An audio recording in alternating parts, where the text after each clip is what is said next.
So hello and welcome back friends to engineers का अड्डा। तो कैसे हैं आप लोग। तो आज हम लोग पहुंच चुके हैं आर्टिफिशियल इंटेलिजेंस प्लेलिस्ट की फोर्थ लेक्चर पे, यानी कि फोर्थ वीडियो पे। तो आज का हमारा टॉपिक है प्रॉब्लम सॉल्विंग, यानी कि प्रॉब्लम जो हमारे आर्टिफिशियल इंटेलिजेंस में आती है, जो कि हमने अपने लास्ट वीडियो में डिस्कस किया था। अगर आप लोगों ने मेरी लास्ट वीडियो चेकआउट नहीं किया तो उसको पहले एक बार चेकआउट कर लीजिए, क्योंकि ये उसी का एडवांसमेंट है। वहाँ पर मैंने डिस्कस किया था कि आर्टिफिशियल इंटेलिजेंस में प्रॉब्लम्स क्या क्या होती है, और इस वीडियो में बताऊंगा कि उस प्रॉब्लम्स को सॉल्व कैसे किया जा सकता है, क्या क्या टेक्निक्स है इसको सॉल्व करने की, या फिर क्या हम लोग प्रोसीडियर फॉलो करते हैं जो भी प्रॉब्लम्स आती है आर्टिफिशियल इंटेलिजेंस में उनको सॉल्व करने के लिए।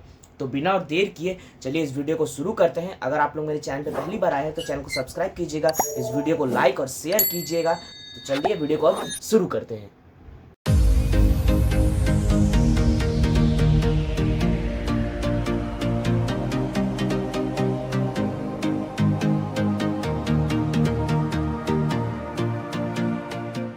तो सबसे पहले शुरू करते हैं इसके डेफिनेशन के साथ। तो इसका डेफिनेशन क्या कहता है, मैं यहाँ पर जल्दी से आप लोग के लिए लिख देता हूँ कि प्रॉब्लम सॉल्विंग इन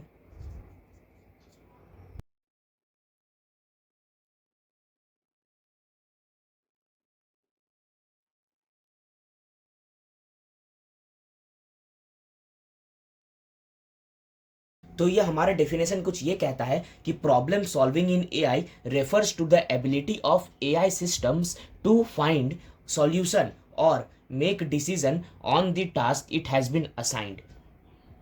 मतलब क्या हुआ कि प्रॉब्लम सॉल्विंग एआई में एक ऐसा एबिलिटी है एआई सिस्टम का, यानी कि उस मशीन का एक ऐसा एबिलिटी है कि वो आंसर हम लोग को फाइंड करके दे, या फिर डिसीजन लेने में एआई सिस्टम हम लोग को दो ही काम में आती है। या तो हम लोग को कुछ आंसर चाहिए, या फिर हम लोग को उससे कुछ डिसीजन चाहिए। तो या तो आंसर फाइंड करेगा या तो डिसीजन फाइंड करेगा on the task it has been assign, मतलब उसके ऊपर जो क्वेश्चन डाला गया है, जो उससे हमने पूछा है उसके ऊपर वो हम लोग का आंसर देगा या फिर डिसीजन देगा। और उस एबिलिटी को, मतलब कि वो कितने अच्छे से कितने कम समय में और कितना एक्यूरेट आंसर हम लोग को दे रहा है, इस सब को कहते हैं प्रॉब्लम सॉल्विंग टेक्निक। जैसे कि कोई मशीन हम लोग को 10 मिनट में आंसर दे रहा है, कोई मशीन हम लोग को 5 मिनट में आंसर दे रहा है। तो 5 मिनट में जो आंसर दे रहा है वो उसका प्रॉब्लम सॉल्विंग मीन्स जो एबिलिटी है वो सबसे हाईएस्ट है, और जो 10 मिनट में दे रहा है वो सबसे लोवेस्ट है। तो ये डिपेंड करता है मशीन टू मशीन, उसमें कौन सा एल्गो दिया गया है, कितने डाटा फीड किए गए हैं, ये सब कुछ है। तो चलिए इसका एक सिंपल सा स्टार्ट करते हैं, इसको एक समझते हैं। ये डेफिनेशन तो हो गया यहाँ पर खत्म। अब इसको समझते हैं हम लोग एक डायग्राम के साथ, एक फ्लो चार्ट के साथ। तो सबसे पहले क्या है, सबसे पहला आता है डिफाइन, यानी कि प्रॉब्लम को डिफाइन करो।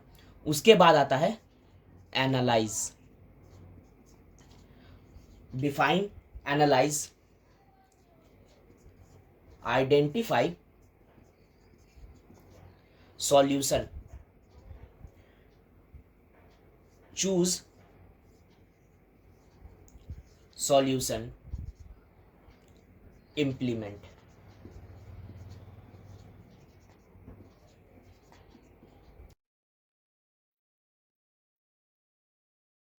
तो यहां पर ये फ्लो चार्ट आप लोग याद रखिएगा तो आपका ये कॉन्सेप्ट क्लियर हो जाएगा। सबसे पहले है कि डिफाइन द प्रॉब्लम, मतलब कि प्रॉब्लम क्या है, यानी कि डिफाइन कौन करेगा, डिफाइन हम लोग यूजर करेंगे कि हम लोग को क्या चाहिए।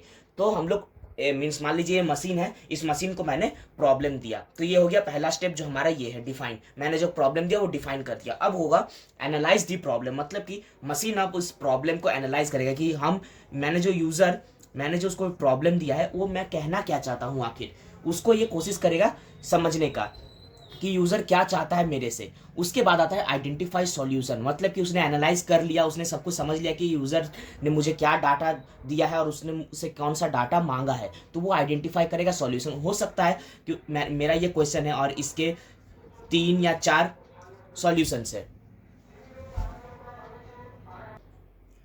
तो यहाँ पर ये 4 सॉल्यूशन जो मिलेंगे मान लीजिए, तो यहाँ पर एआई ये नहीं सोचेगा या फिर मशीन ये नहीं सोचेगा कि यहाँ से बेस्ट सॉल्यूशन कौन सा है। पहले तो वो देखेगा कि जो भी मेरे पास क्वेश्चन दिया गया है, यहाँ पर जो भी क्वेश्चन है उसके क्या क्या पॉसिबल सॉल्यूशन है। जैसे कि एक है मेरे पास, मान लीजिए आप लोगों ने ये वाला गेम तो खेला ही होगा, जहाँ पर इस तरह से हर्डल्स रहते थे, कोई एक रास्ता, यहाँ पर स्टार्टिंग पॉइंट रहता था और यहाँ पर एंडिंग पॉइंट। तो यहाँ से आप लोग को ऐसे ऐसे करके कोई एक रास्ता बनाना पड़ता था। लेकिन जरूरी नहीं कि यहाँ पर एक ही रास्ता हो, यहाँ से हो सकता है कि एक शॉर्टकट डायगोनल रास्ता हो, एक घुमा के रास्ता हो, एक ऐसा रास्ता हो। तो आपका काम क्या है, आपको सबसे पहले देखना है कि कौन कौन सा रास्ता आपके पास ऑप्शंस अवेलेबल है, सबसे पहले ये काम होता है।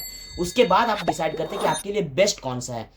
आप लोगों ने ये पढ़ा होगा नैपसैक प्रॉब्लम डीएसए में, जो कि शॉर्टेस्ट पाथ फाइंड करने के लिए काम आता है, डिकास्ट्रा एल्गोरिदम वगैरह वगैरह। तो सेम टू सेम आप लोग वहां पर भी क्या करते थे, सारे प्रॉब्लम्स को डिफाइन करते थे, सारे सॉल्यूशंस आप लोग देते थे, और उसके बाद जो सबसे शॉर्टेस्ट होता था, जो सबसे किफायती होता था, उसको हम लोग यूज करते थे।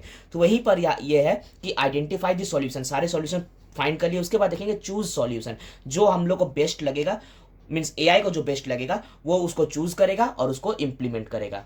तो ये होता है प्रॉब्लम सॉल्विंग का टेक्निक इन एआई सिस्टम्स। कोई भी एआई सिस्टम इन 5 स्टेप्स को फॉलो करके ही अपना सॉल्यूशन देता है।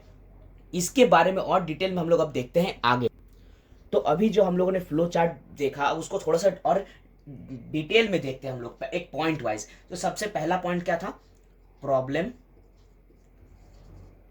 डेफिनेशन। तो ये पॉइंट तो मैंने आप लोगों को समझा दिया, तो इसमें मैं ज्यादा और टाइम वेस्ट नहीं करूंगा बता के। यहां पर क्या है, आइडेंटिफाई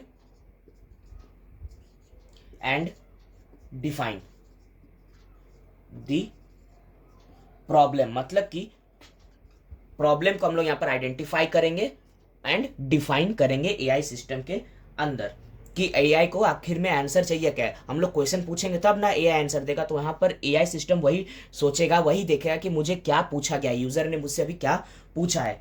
उसके बाद सेकंड में है representation, representation of knowledge, KNOWLEDGE, representation of knowledge. तो पहला स्टेप में क्या था कि यहां पर ह्यूमन मतलब कि यूजर और एआई सिस्टम दोनों का काम था, लेकिन सेकंड स्टेप से अब यूजर का काम खत्म। अब जो काम होगा अब वो सिर्फ एआई सिस्टम का काम होगा। यूजर का काम इतना ही था कि एआई सिस्टम को उसने बना दिया। अब उस एआई सिस्टम में मैंने बहुत सारे डाटाज डाले, बहुत सारे एल्गोरिदम्स डाले, डाटाबेस से कनेक्ट किया है। अब उनको एआई सिस्टम, उसको एआई सिस्टम कैसे यूज करता है, ये एआई का जिम्मेदारी है। तो रिप्रेजेंटेशन ऑफ नॉलेज में क्या होता है कि ये जो प्रॉब्लम उसने यहाँ पर एनालाइज किया, प्रॉब्लम जो उसने एनालाइज किया, उसको इस तरह से अपने लिए, अपने समझने के लिए, मीन्स उस प्रॉब्लम को इस तरह से उसने स्ट्रक्चर दे दिया एक अपने सुविधा के अकॉर्डिंग। मतलब कि मैं आप लोग को समझा रहा हूँ, मेरे पास इसको समझाने के और भी तरीके हो सकते थे, लेकिन मुझे जो आसान लगा कि आप लोग को समझ में जिसमें ज्यादा आएगा, मैं उस फॉर्म में आप लोग को समझा रहा हूँ। उसी तरह यहाँ पर ये क्या कर रहा है, इसके पास प्रॉब्लम है, प्रॉब्लम को ये बहुत सारे तरीकों से अरेंज कर सकता है और इसका आंसर ढूंढ सकता है, लेकिन ये अपना बेस्ट तरीका यूज करता है ताकि वो सबसे आसानी से सॉल्यूशन तक पहुंच सके, ताकि वो नॉलेज, अपना नॉलेज को यूज करके प्रॉब्लम को डिफाइन कर सके, प्रॉब्लम को स्ट्रक्चर दे सके, और वहां से एआई सिस्टम अपना आंसर प्रोवाइड कर सके। इसमें हो सकता है कि एक स्ट्रक्चरिंग ऑफ डाटा, फिर हो सकता है कि हम लोग रिलेशनशिप बिटवीन डाटा को फाइंड करें। तो ये सब कुछ क्या होगा, नॉलेज। नॉलेज मतलब कि हम लोगों ने उसमें जो डाटाज डाले हैं, जो उसके अंदर टेक्निक्स डाले, एल्गोरिथम्स डाले, वो सबको इस्तेमाल करके। इसके बाद जो थर्ड पॉइंट है हमारा, वो है search and explore. Search and explore, search and explore मतलब क्या, सर्च, प्रॉब्लम को सर्च नहीं। अब आगे हम लोग सॉल्यूशन के ऊपर। यहां पर तो हम लोगों ने सब कुछ डिफाइन कर लिया, यहां तक था क्वेश्चन का बात। अब यहां पर आगे हम लोग सॉल्यूशन के अंदर, मतलब कि जो फ्लो डायग्राम में मैंने आप लोग को बताया था उसी को, कि यहां पर अब हम लोग को सर्च करना है। मेरे पास बहुत सारे, मेरे पास हो सकते थाउजेंड्स ऑफ चॉइसेस हो, लेकिन मुझे उन 1000 चॉइस को क्या करना है, सर्च करना है कि क्या क्या मेरे पास पॉसिबल सॉल्यूशंस हैं। मुझे मिला 1000 सॉल्यूशन, उनको अब एक्सप्लोर करने के करके कि किससे मेरा रिजल्ट जल्दी बेस्ट और एक्यूरेट मिल रहा है। तो ये होता है थर्ड स्टेप में। उसके बाद फोर्थ में होगा इन्फरेंस। इन्फरेंस मतलब आप लोगों ने ये वर्ड सुना होगा, इन्फरेंस मतलब कि कंक्लूजन एंड रीजनिंग। इन्फरेंस कब होगा, जब हम लोग को कोई कंक्लूजन चाहिए, और रीजनिंग मतलब कि उस वहां तक हम लोग क्यों पहुंचे, मतलब कि एक white box technique, black box technique नहीं। तो यहां पर इसका में क्या आएगा, ड्रॉइंग कंक्लूजन, कंक्लूजन। कैसे कंक्लूजन आएगा, मेरे पास जो अवेलेबल डाटा मैंने दिया है, क्वेश्चन दिया, उसके अकॉर्डिंग उसने क्या मीन्स किस तरीके से उसको स्ट्रक्चर किया, किस तरीके से प्रॉब्लम को मीन्स डिजाइन किया, और उसके अकॉर्डिंग क्या क्या उसने सॉल्यूशन मांग मीन्स सॉल्यूशन निकाल के लाया, उसके अकॉर्डिंग उसने मुझे कंक्लूजन दिया और मुझे एक लॉजिकल डिसीजन तक पहुंचाया। उसके बाद है फिफ्थ पॉइंट में लर्निंग।